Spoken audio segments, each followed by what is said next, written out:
লাচ্চা সেমাই দিয়েও যে এত মজার লাড্ডু হয় তা কি কখনো দেখেছেন বা খেয়েছেন? যদি না খেয়ে থাকেন, যদি না বানিয়ে থাকেন, এই ভিডিওটা আপনার জন্য। হ্যালো ভিউয়ার্স, আসসালামু আলাইকুম। Welcome to my channel Zarin's blog and cooking channel. Viewers, প্রতিবারের মতো নতুন আরও একটি ভিডিও নিয়ে হাজির হয়েছি। আর আজকে ভিডিও থাকছে অনেক অনেক মজাদার একটা রেসিপি, যা বানিয়ে আমি এতটুকু কষ্ট পাইনি, কারণ এটা বানানোর পরে এতটুকু মজার হয়। তো ভিউয়ার্স, চলুন কথা না বাড়িয়ে রান্নাতে চলে যাই। তো আমি এখানে ঘি নিয়েছি। অবশ্যই আপনারা ঘি দিতে চেষ্টা করবেন। আপনারা বাটার দিয়েও করতে পারেন, তবে ঘি দিয়ে বানালে অনেক ভালো হয়। ঘিটা আমি এখানে 2 চামচ দিয়েছি, আর ঘি গলানোটা আমার কাছে অনেক ভালো লাগে।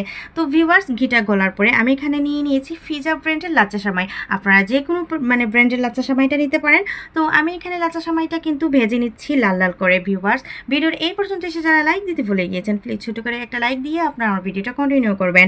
ভিডিওর এই পর্যন্ত এসে যারা আমার কাছ থেকে অনেক অনেক ভালোবাসা চান, তাদের কাছে একটাই অনুরোধ, আপনারা আমার পাশে থেকে যাবেন এবং আমিও আপনাদের কাছে অবশ্যই আছি।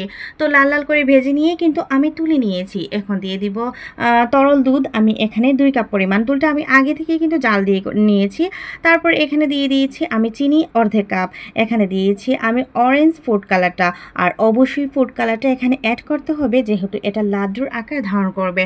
তো ভালো করে আমি এখন মিক্সড করে নিব। আর ভেজে রাখা লাচ্চা সেমাইটা আমি এখানে দিয়ে দিব। সিম্পল এবং ছোট্টখাটো একটা রান্না, আপনারা বাসায় একবার ট্রাই করে দেখতে পারেন। ভিডিওটা কিন্তু আমি অনেক সুন্দর করে করেছি, আর আমার কাছে এতটুকু ভালো লাগে এই ভিডিওটা, কারণ এটা খেতে দারুণ হয়। আর এই তো দিয়ে দিয়েছি কাঠবাদাম। আর অবশ্যই দেখতে পাচ্ছেন দুধ একটুকু পরিমাণও নেই আমার হাঁড়িতে। তো ভিউয়ার্স, এইভাবে আমি আরও কতক্ষণ জাল দিয়ে নিব। এবারে দিয়ে দিচ্ছি চায়ের দুধ আধা কাপ পরিমাণ।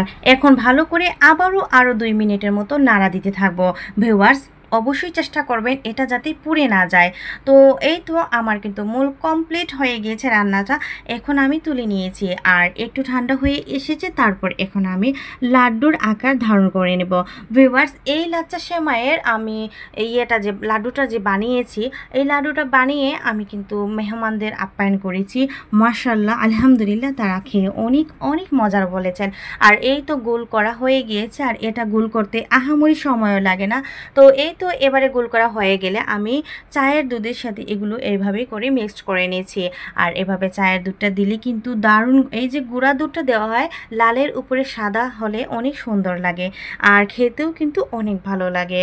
তো ভিডিওটা কার কেমন লেগেছে কমেন্টের মাধ্যমে অবশ্যই জানাতেই ভুলবেন না। তো এই তো সুন্দর করে আমি একটু মুখে দিয়ে দেখিয়ে নিচ্ছি কতটুকু মজা হয়েছে। আর এটা এতটুকু ভেঙেও যায় না, ফেটেও যায় না। বানানোও কিন্তু অনেক ইজি, কিন্তু তারপরও রেসিপিটা কিন্তু অনেক মজার এবং অনেক ইউনিক একটা রেসিপি। বাসায় ট্রাই না করলে অবশ্যই বুঝতে পারবেন না রেসিপিটা কতটুকু সহজভাবে হয় আর রেসিপিটা কতটুকু মজার। ভিডিওটা ভালো লাগলে কাইন্ডলি লাইক, কমেন্ট, শেয়ার এবং সাবস্ক্রাইব করে আপনারা আমার সাথে থেকে যেতে পারেন। আর বেশি ভালো লাগলে আপনাদের পরিবার এবং বন্ধুদের সাথে শেয়ার করতে ভুলবেন না। আমার আজকে এই রেসিপিটা অবশ্যই বাসায় বানিয়ে আপনারা ট্রাই করে দেখতে পারেন। তো ভিডিওটা আজকের মতো এই পর্যন্তই। নতুন ভিডিও নিয়ে অবশ্যই হাজির হব। সে অবধি সবাই ভালো থাকবেন, সুস্থ থাকবেন। থ্যাংকস ফর ওয়াচিং অ্যান্ড আসসালামু আলাইকুম।